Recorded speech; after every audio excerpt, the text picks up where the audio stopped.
Hello guys, मैं करिश्मा again new video के साथ में। आज जो हम पढ़ने वाले हैं वो पढ़ने वाले हम किसके बारे में? जनरल कॉन्ट्रा इंडिकेशंस के बारे में। ठीक है, लास्ट टॉपिक जो हमने कवर किया था that was all about your local contraindications के बारे में, local contraindications of endodontic treatment. Now we will discuss about general contraindications of endodontic treatment. So we will cover basically 5 points in the general contraindications. First is systemic contraindications, second is small mouth, third is poor oral hygiene, fourth is patient's attitude, and the fifth one is chemoprophylaxis. So these few topics we will cover in the general contraindications. So first is the systemic conditions. So what will included in the systemic conditions? So let's discuss patient's physical or mental condition due to chronic debilitating diseases or old age would not enable them to tolerate the endodontic treatment. मतलब जो हमारे patients हैं उनकी physical और mental conditions जो है वो अच्छी होनी चाहिए, तो ही हम उनका एंडोडोंटिक ट्रीटमेंट अच्छे से कर पाएंगे। ठीक है, due to a chronic debilitating diseases और old age would not enable them to tolerate endodontic treatment. ठीक है, जो हमारे ओल्ड पर्सन्स होते हैं, ठीक है, जिनके अंदर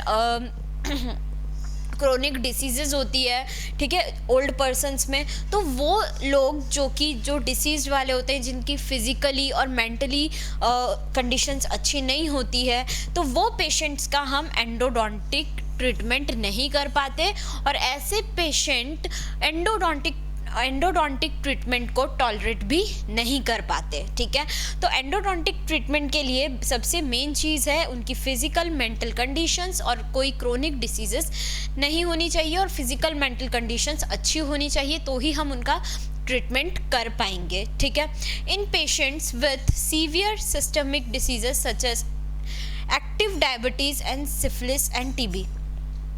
और किन किन पेशेंट्स में नहीं कर पाएंगे हम? तो वो पेशेंट जिनके अंदर सीवियर सिस्टमिक डिसीजेज होती है। ठीक है, सिस्टमिक डिसीजेज आप लोगों को पता है क्या होती है। सिस्टमिक डिसीजेज जो हमारी बॉडी के पूरे सिस्टम्स में से होती है, कोई हमारे लंग्स से हो गई या हमारे ऑर्गन से रिलेटेड डिसीज़, तो these all are the systemic diseases such as active diabetes, ठीक है, syphilis and TB.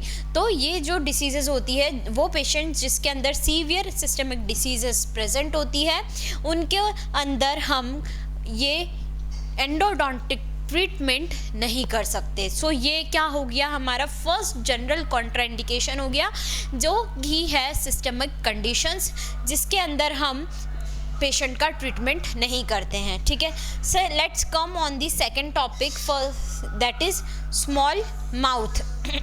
Small mouth क्या होगा? Access must be sufficient to allow placement of the rubber dam and clamp. ठीक है, मतलब ये कि स्मॉल माउथ, अगर किसी पेशेंट का स्मॉल माउथ है तो उस कंडीशन के अंदर भी हम पेशेंट का ट्रीटमेंट नहीं कर पाएंगे। उसके अंदर इतनी एक्सेस स्पेस होनी चाहिए कि हम कोई एक रबर डॉम करके इंस्ट्रूमेंट होता है, तो उसको हम माउथ के अंदर प्लेस कर सकें, हम क्लैम्प को माउथ के अंदर प्लेस कर सकें, तो इतनी सफिशिएंट स्पेस हमारे माउथ में होनी चाहिए। अगर किसी पेशेंट के अंदर ये नहीं होता है तो उनका ट्रीटमेंट करना थोड़ा सा मुश्किल हो जाता है। ठीक है, तो small mouth is the second general contraindication of the endodontic treatment. उसके बाद बात करते हैं पुअर ओरल हाइजीन के बारे में। तो पुअर ओरल हाइजीन, जिनकी ओरल हाइजीन बहुत ही ज़्यादा पुअर होती है, उनका भी हम एंडोडोंटिक ट्रीटमेंट इजीली नहीं कर सकते। ठीक है, क्यों? क्योंकि ज़्यादा से ज़्यादा अगर ओरल हाइजीन बिगड़ी हुई होगी तो ऑब्वियसली बात है पूरा पस फॉर्मेशन, गम्स में स्वेलिंग, ठीक है, तो ये सारी चीज़ें बहुत ज़्यादा इन्फेक्शियस चीज़ें उसके माउथ में होती है। तो इस वजह से हम पुअर ओरल हाइजीन के अंदर भी एंडोडोंटिक ट्रीटमेंट नहीं नहीं कर पाते। जनरल कॉन्ट्राइंडिकेशन में फोर्थ पॉइंट है आपका पेशेंट्स एटीट्यूड। पेशेंट का एटीट्यूड क्या होना चाहिए, ठीक है।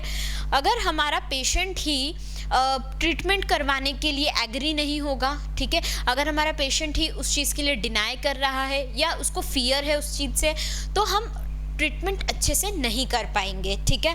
तो पेशेंट्स एटीट्यूड में आएगा, unless the patient is sufficiently well motivated a simpler form of treatment would be preferable, ठीक है। अगर जब तक हमारा पेशेंट जो है वो सफिशिएंटली मोटिवेटेड नहीं होता है, सेल्फ मोटिवेटेड या किसी और के द्वारा अगर वो मोटिवेटेड नहीं होगा, तो हम उसका ट्रीटमेंट नहीं कर सकते। इसलिए पेशेंट का जो एटीट्यूड है वो बहुत ही मायने रखता है ट्रीटमेंट के लिए, ठीक है। तो this is the fourth point of the general contraindications of endodontic treatment, ठीक है। फिफ्थ पॉइंट क्या है हमारा, कीमो प्रोफाइलैक्सिस, ठीक है। तो कीमो प्रोफाइलैक्सिस बेसिकली होता क्या है sorry, for the patients with a history of rheumatic fever with valvular heart damage, cardiovascular, renal diseases, hypertension, एक्टिनोस्क्लेरोसिस। तो ये जो पेशेंट्स होते हैं जिनकी हिस्ट्री, मतलब अगर कोई पेशेंट है हमारे पास और उस पेशेंट का पास्ट में उसको अगर रूमेटिक फीवर आया है या फिर पास्ट में उसका कुछ हार्ट डैमेज हुआ है, वेल्व्स डैमेज हुए हैं, या उसके साथ में कोई कार्डियोवैस्कुलर रीनल डिसीज़ अगर उसको हुई है, या उसको हाइपरटेंशन की डिसीज़ है, ठीक है। तो इन सारी कंडीशंस के अंदर भी हम पेशेंट को ट्रीट नहीं करते हैं, और वो पेशेंट जिनके हिस्ट्री में ये सारी डिसीजेस होती है या उनको पास्ट में ये सब कुछ हुआ है, तो वो सब किस में आता है, कीमो प्रोफाइलैक्सिस के अंदर, ठीक है। तो ये कीमो प्रोफाइलैक्सिस में क्या क्या आ जाएगा हमारा, वो पेशेंट जिनको हार्ट से रिलेटेड डिसीज़ है, ठीक है, हाइपरटेंशन से रिलेटेड डिसीज़ है, रूमेटिक फीवर से रिलेटेड कोई डिसीज़ थी, तो इन पेशेंट्स की हिस्ट्री लेना बहुत ज़्यादा ज़रूरी होती है। अगर हिस्ट्री उनकी हमने नहीं ली है और हमें नहीं पता, तो फिर आगे जाके कुछ ना कुछ मेजर कॉम्प्लिकेशंस हो सकते हैं, ठीक है। तो इसीलिए हिस्ट्री लेना बहुत ज़रूरी होता है, और यहाँ पर अगर ये पेशेंट को इनमें से कुछ भी हुआ है पास्ट में, तो हम उसका ट्रीटमेंट नहीं कर पाते हैं, या उसका फिर कोई अनदर कुछ दूसरा उपाय हम देखते हैं। उसके बाद patient with open heart operation, या फिर पेशेंट को ओपन हार्ट ऑपरेशन हुआ हो पास्ट में, तो ये सारी कंडीशंस में हम पेशेंट को ट्रीट नहीं करते हैं। तो this is the last point of general contraindications of the endodontic treatment. So guys, हमने आज कवर किया है जनरल कॉन्ट्राइंडिकेशंस के बारे में। जनरल कॉन्ट्राइंडिकेशंस जो होते हैं हमारे, वो क्या है, सिस्टमिक कंडीशंस, उसके बाद में स्मॉल माउथ, उसके बाद पुअर ओरल हाइजीन के बारे में, पेशेंट्स एटीट्यूड के बारे में, और कीमो प्रोफाइलैक्सिस के बारे में। हम ये सारी इन्फॉर्मेशन यहाँ से हमने कलेक्ट कर ली है। सो प्लीज़, अगर आपको कोई भी डाउट आए इस वीडियो के अंदर, प्लीज़ कमेंट कीजिए। हमने ऑनलाइन होम ट्यूशन भी स्टार्ट किया है, मोर इन्फॉर्मेशन के लिए डिस्क्रिप्शन में चेक कीजिए। Thank you so much.